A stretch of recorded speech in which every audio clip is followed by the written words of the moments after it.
What's going on today, guys? Have a sweet unboxing for you. I haven't done one of these in a long time, and I figure why the heck not? I have a little bit of time. I have the studio set up here. Let's just get right into it and see what we have. What? Take your guesses. It's a new model. It's a new model by Boer. Some of you guys have already guessed it. What is it? Let's just open it up and see. Let's see which way this opens. Yep, here it is. You ready? There's actually two knives in here. We have another one. And that's everything. What do we have here? From Boer, new model. Everybody's trying to get their hands on them. I've heard good things. Ready? Oh.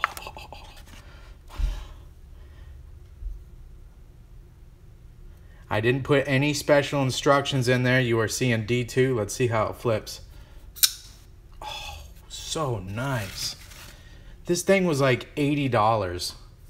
This is stainless steel on both sides, which means it's a little bit heavy, but it's not over 6 ounces. That is really nice. Wow. I'm very excited to get this next one open too. This is a made in China knife. We'll be seeing more of this on the channel.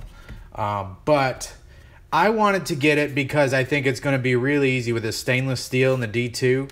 I will be acid stonewashing this, you know, just to see how it comes out. And maybe we'll even do a tutorial on that. I'm not sure. Looks like there's a little bit of something in between that jimping there. It's D2, so it's not quite stainless. So maybe that's just some grinding residue. Looks like a little bit of spot rust, possibly. I don't know. But we're going to acid stonewash it. So this is JB Stout, so Jason Stout. His knives on the aftermarket are really high. I think that this model, let's check lockup. Good gracious. Now, I haven't carried and used it yet, but I can say I already feel this is one of the better values that I've seen in a long time. But it is made in China, so you're going to have to assess if that's worth it to you. Under $100, D2. We'll see how it holds up. It does have a ball bearing pivot. I don't know if that's IKBS, if that's loose bearings in there. If I had to guess, being that it is Boer and how they did the Quake in, it probably is loose bearings in there in a true IKBS fashion. Look how this fuller lines up right on the bottom there. Jason Stout stuff is incredible. I really like the Art Deco styling of it. Seems well made. You got the standoffs, have the male, and then it threads into the standoff. Good job there. Fairly thin.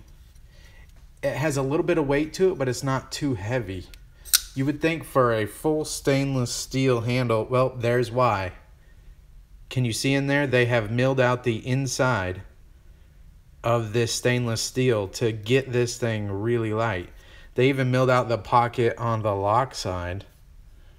Can you see that in the lock side here? They've milled that out too. I like that a lot. I really do. Good job. Man, now we get to see how well the D2 holds up. The finger choil could be a little larger, but it works. And I think that would be an easy mod to make. Let's see real quick. Oh yeah. That's the stop pin when it's closed. So you have all the freedom in the world to enlarge that choil just a little bit if you need to. Really nice flipper. I don't know, I'm pretty stoked for like $70, $80. It's pretty nice.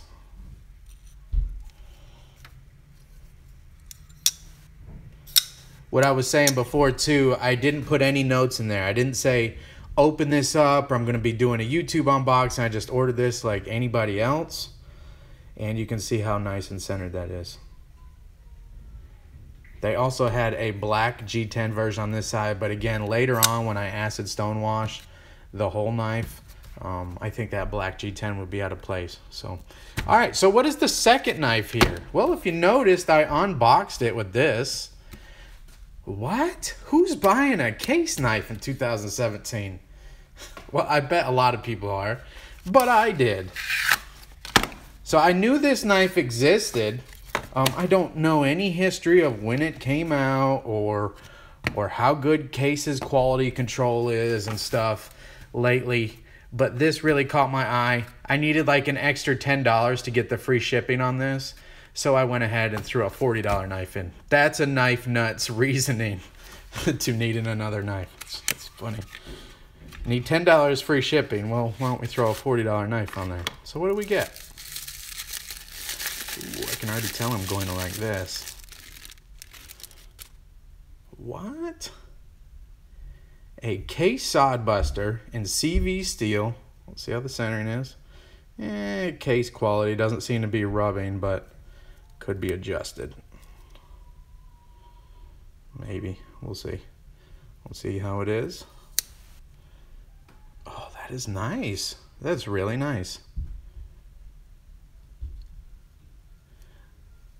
Case Sodbuster. Can you see the CV marking right there? Which means it will take on a real nice patina. This is CV. You see that patina I have on there. And the CV steel. So this will take on that same style patina, depending on how and where you use it and whatnot. You can see the width difference there. So this is the yellow bone. Yellow. Synthetic yellow, I think they called it, but most people call it the yellow. That's Y-E-L-L-A, yellow. A little bit of a weird sharpening job on that. Again, typical Case. It looks like they didn't carry the edge all the way back to the ricasso. A little bit of a recurve back there too. No big deal. All stuff I can fix. I want to make a video on that. Ooh, heck of a burr. You can actually see the burr on that thing. And I don't know where that... Looks like where they were wiping it down before they put it in the case. That was a little bit of their rag caught on the burr. While we're on that, though, I guess it doesn't need a separate video. How do you guys feel about out-of-the-box sharpness? To me, it's something, but of course, being me, it's something that I don't even consider. I could care less if the knife come to me unsharp. Of course, when you start paying more money for them, you expect a good edge. But usually, most factory edges are not to my personal preferences anyways. So... I don't know. Usually I will use the factory edge for the first day or two just to see how it did. But the first time I sharpen it, they get reprofiled. So it really doesn't even matter to me. I just see a lot of people where the factory edge matters a lot. I'm not one for like... a knife is only good or bad if it has good action, because I'm not a huge bearing guy. But I have to tell you, it's nice when you do get a folder that does have a good action, you know what I mean? And a lot of my knives do. I don't mean to say that they don't, but I prefer, you know, I don't know. I don't look for that first. I look for 10 other things before I look for a knife's action.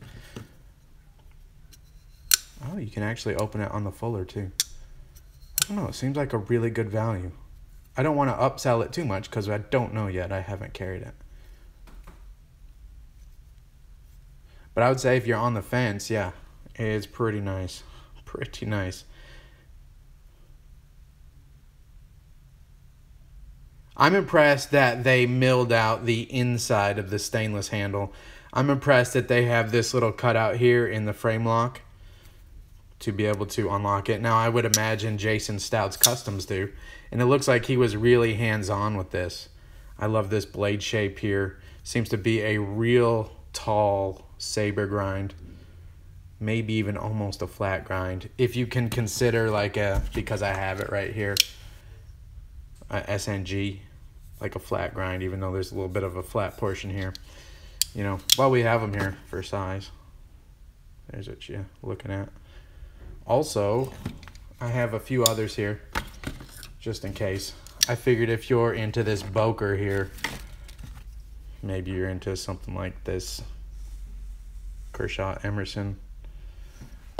Maybe you're into like the Delica. I've got just a few more knives before we get out of here.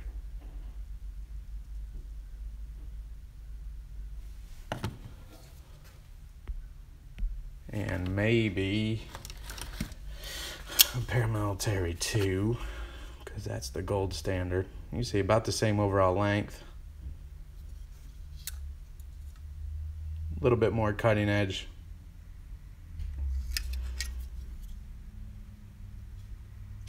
We'll have to see how it holds up. I was impressed though because of the price point, and I really like the overall design, and then also D2 steel.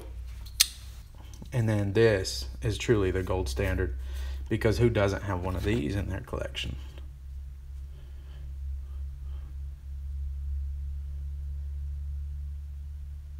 I made fun of this knife pretty hard, but I gotta tell you, it's not that bad of a knife. If you had to gift a knife out, especially to a younger teenager or something, this will do the job. It really would. It wouldn't look great, but all right, I digress. What do you think? Case knife. That's my first new case knife in probably 5 years or so. I think my last one was the swayback jack. I do have to say, man, they're sharpening. Not that I care, but if you didn't know what you was doing and you got this knife, you'd be in a little bit of a world of surprise, because I guess you'd have to sharpen it up, and if you didn't know how to do that, which I hope you would, maybe even a stropping would pull that burr off, but it's pretty deep. It's a pretty big burr. I like it though. I like how thin it is here. I like the full bone. Nice action on it. It's stiff, but not too stiff. I'd have to say maybe a 7. Good walk and talk.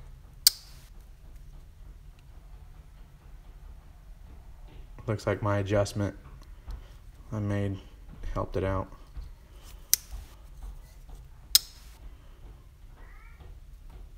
So now we see, I wonder if this back spring is stainless steel or if it's 1095. A little bit of a gap all the way down there, huh? It's okay. I mean, the knife was like $40, so not a big deal to me. Definitely going to be a user. It doesn't matter really in the pocket, but if this were GEC made, it probably would not have that gap. Still a nice knife though. Glad to have a case back. So maybe I'll put these two in my pocket at the same time, and we'll do the review about the same time. That's it, guys. I really appreciate you checking the channel out. As always, I have a ton of videos planned. Now when I actually get time to do the thumbnails and post them, that's another story. But I appreciate you guys for watching. See ya.